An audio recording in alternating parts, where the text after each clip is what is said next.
Well, what's up, my friends? Today's video is going to be a little bit different because one of my friends died.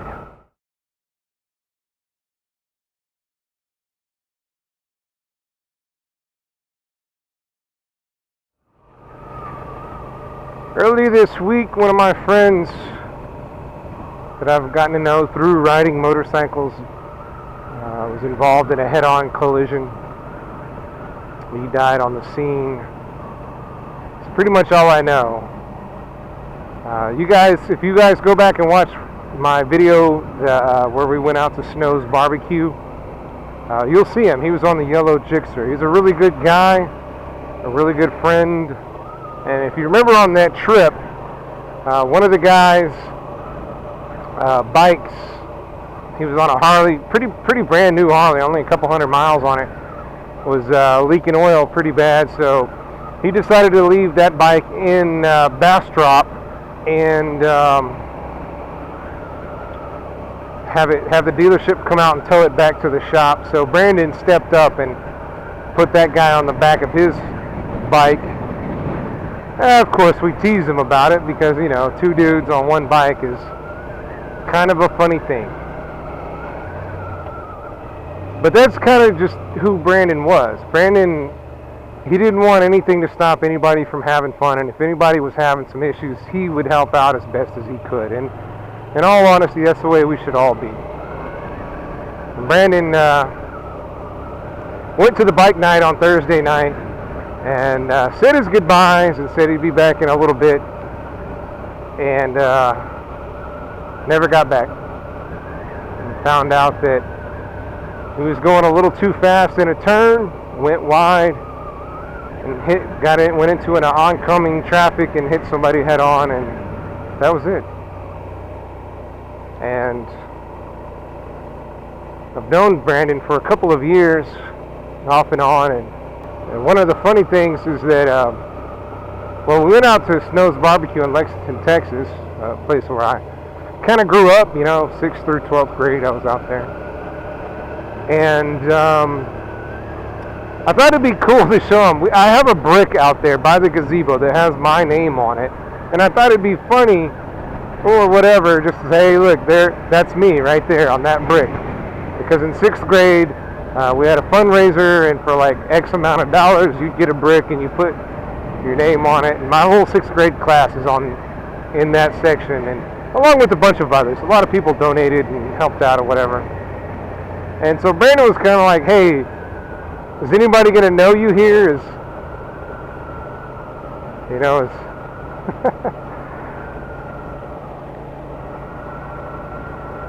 are you is somebody you went to school with gonna recognize you? And I was like, nah, no one ever. I've been out a couple times, you know, in that area. Now I don't see anybody I know. No one ever says, hey, how's it going? What's up, dude? Never. But almost like he made it happen.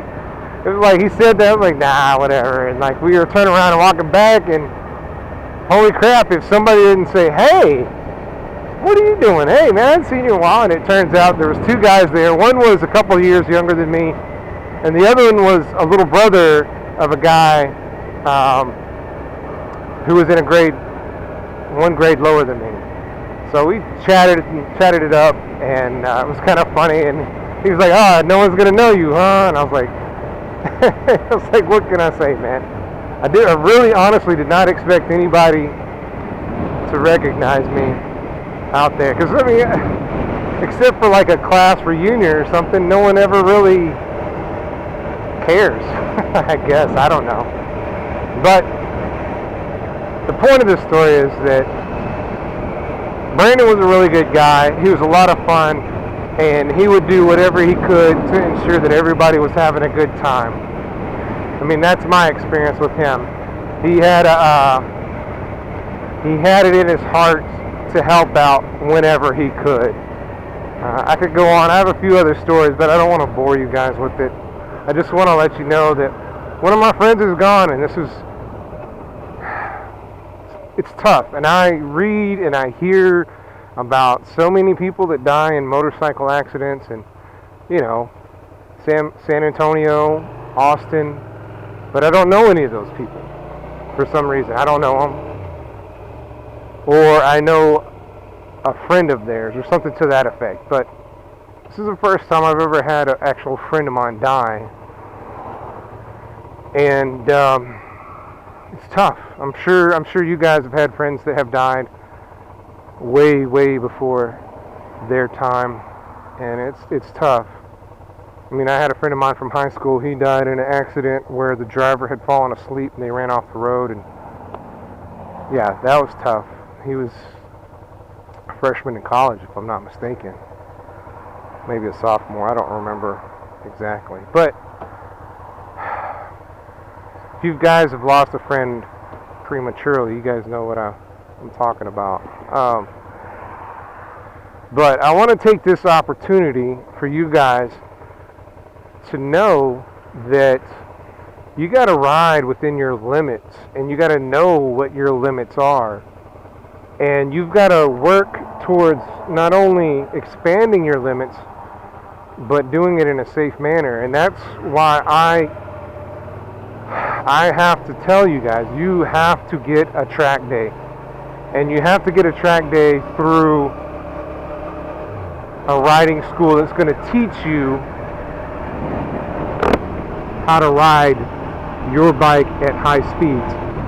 I don't mean just go out to a track where they'll let you ride out there for whatever, but an actual one that teaches you how to ride fast.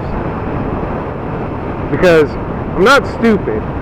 You guys know, you get on a motorcycle and you want to go. You want to go fast, you want to go, you know? And if you don't know how to ride your bike at the speeds that it's capable of, then it's not going to be fun. It's not going to end well. You got to get out there on the track, guys. I don't care if you're on a Harley. I don't care if you're on a dual sport, ADV, any kind of bike that you have. You owe it to yourself to take it to a track and learn how to ride it past the limits that you're comfortable with. And I guarantee you, had Brandon ever had a track day, he would not have had that. He would still be here, basically is what I'm saying. I'm not saying he wouldn't have made a mistake, but I'm saying that he would have known how to get through a turn without swinging it wide. So you guys, if you're riding, you need to get out to a track and you need to learn how to ride fast. You need to know body position. You need to know braking. You need to know all that stuff. Because everything that they teach you out on the track is going to save your ass out on the road, as far as your own abilities are. And nobody's gonna save themselves from somebody else being stupid unless you're just really alert and know what's going on. But hey, I know that dude.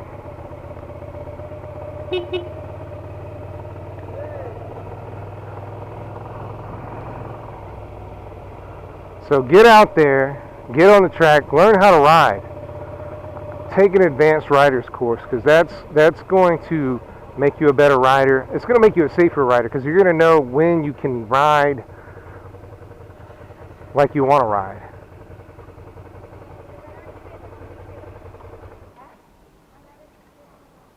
I'm going to go in here now, but yeah. So the point I'm trying to make is, get out on the track, learn how to ride, push yourself in a safe environment so that way you can ride better out on the street. And one of the things that I learned about the instructors at these track days is they don't ride street. They get out and they ride on the track, and that's it. They said it's too dangerous, there's too many problems, and it just is not enjoyable because you're stressing out about all the things that can go wrong. All these other people out here that can screw all your day up so quickly. And that's just assuming they're going to be the ones that cause the problems. It's not the little things that can go wrong, which is exactly what went wrong with Brandon. I don't know why he took that turn. I don't know why he was going that fast. I don't know why he went wide, but that's what happened. And all it takes is one little thing to ruin the whole thing, you know. Anyway, so get out on the track, learn how to ride. Like I said, you don't care if you're on a Harley, I don't care if you're on a adventure bike, dual sport, a Grom. Get out there, learn how to ride. These schools make it so that way you can do it. Circuit of the Americas is expensive, but they have programs where you can, you know, if it's your first time, you get a whole bunch of different incentives to get out there. There's several tracks just here in Texas that are really good about educating riders on how to ride and push themselves. And yeah, all right, so just thanks, guys. Be safe out there. Be alert. Keep your head on a swivel. Pay attention. Ride in your right mind. Ride within your limits. Just make everything, just make it as good as you can, because we don't want you to go. We want you to stay here. I want you to live a long time and die in your sleep after you've had grandchildren and great-grandchildren. And thanks for being here with me, guys. I really appreciate you guys being a part of this and helping me out. I always like y'all's feedback on everything that's going on. I do appreciate that and enjoy it. Y'all guys, y'all be safe. Y'all have a good time. I know I'm a little kind of thrown here, but it's important to me that you guys understand, you know, riding bikes is fun, but you got to know the danger, and you got to know how to mitigate that danger. You got to know how to ride aggressively, when to ride aggressively, and all that stuff. And yeah, whatever. You guys have a great day, and I'll see y'all next time.